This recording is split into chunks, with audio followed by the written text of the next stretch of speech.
आज मैं बेदारी और बशारत के दूसरे हफ्ते के छठे दिन आपको खुश आमदीद कहता हूँ। हम मुसलसल की जाने वाली दुआ के बारे में बात करेंगे। अक्सर जब हम बेदारी के लिए और बशारती काम के लिए दुआ करते हैं तो चूंकि हम ऐसी पुश्त में जिंदगी गुजारते हैं जो बर्क रफ्तारी से काम करती है, हम कहते हैं कि हमने दुआ शुरू किए हुए 21 दिन हो गए लेकिन अभी तक बेदारी नहीं आई, चलो रहने दें, क्या दुआ करनी है। आपको ऐसे शख्स की तरह दुआ करना है जो मुसलसल दुआ करता है और हिम्मत नहीं हारता। यीशु ने एक ऐसी औरत की मिसाल दी जो बेइंसाफ काजी से मुसलसल मांगती रही। चूंकि वो मुसलसल मांगती रही, जिस सबब से काजी ने उसकी मर्जी के मुताबिक दिया। यीशु ने कहा कि तुम इसी तरह दुआ करो। ये बड़ी दिलचस्प बात है कि यीशु बेइंसाफ काजी का मुआजना खुदा से नहीं कर रहा था, बल्कि हम उस खातून की मानिंद हैं जो मुसलसल मांगती रही, लेकिन खुदा रास्त है और लोगों की फिक्र करता है, जबकि इन दोनों वाकयात में काजी ऐसा नहीं करता। जबकि दुआ खुदा के साथ मेल करना है, तो फिर हम क्यों मुसलसल दुआ करें? पहली बात यह है कि यह हमें तब्दील करती है। खुदा के तख्त के पास मुसलसल आने की वजह यह नहीं कि किसी और को तब्दील करे। क्या आपको याद है मैंने क्या बताया था कि दुआ का मकसद क्या है? इसका मकसद हमें तब्दील करना है। मैं यहाँ आपको एक मिसाल देता हूँ। मैंने अपनी माँ के लिए 25 बरस दुआ की। मेरी माँ मुझसे बात नहीं करती और ना ही कुछ सुनना चाहती थी, लेकिन मेरी माँ के लिए मुझे बहुत बोझ था। 10 साल तक दुआ के बाद लगता था कि वो टस से मस नहीं होती, और फिर खुदावन ने मुझसे कहा, बेटा मसला तेरी माँ का नहीं बल्कि तेरा मसला है। मैंने कहा, खुदावन क्या मतलब है? खुदावन ने मेरे दिल से बात करना शुरू की कि तेरी माँ बड़ी सख्त थी और बाप बीमार था। मेरी माँ को सवेरे उठकर काम पर जाना पड़ता और दोपहर को देर से वापस लौटती थी। फिर वो हमारा ख्याल रखती और फिर हमारे बाप का भी ख्याल रखती थी।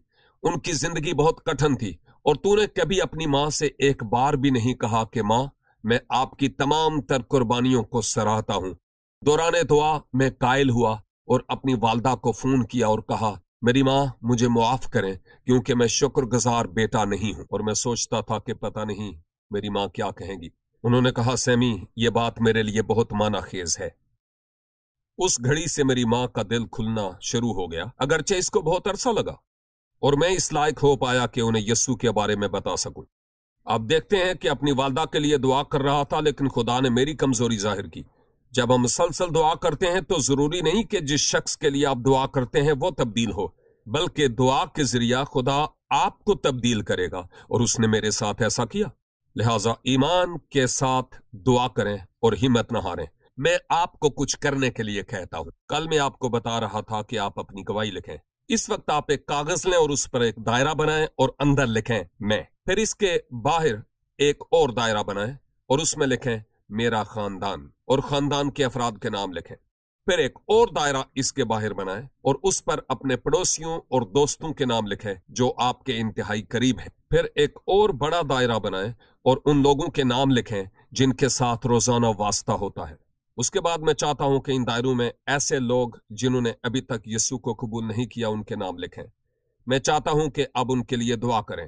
हिम्मत ना हारें, हर रोज इन लोगों के लिए दुआ करें जिनके नाम इस दायरे में लिखे हैं और इन्हें यीशु की जरूरत है, और आप इन लोगों के लिए मुसलसल और बला नागा दुआ करें। ख्वाह ये कितना ही टाइम ले, 5 दिन, 5 घंटे, 5 साल, 25 साल, और आप उनके लिए उस वक्त तक दुआ करें जब तक खुदा जवाब नहीं देता, और खुदा ऐसा करेगा। मुझे याद है कि मेरी दादी ने मेरे वालिद के लिए दुआ की।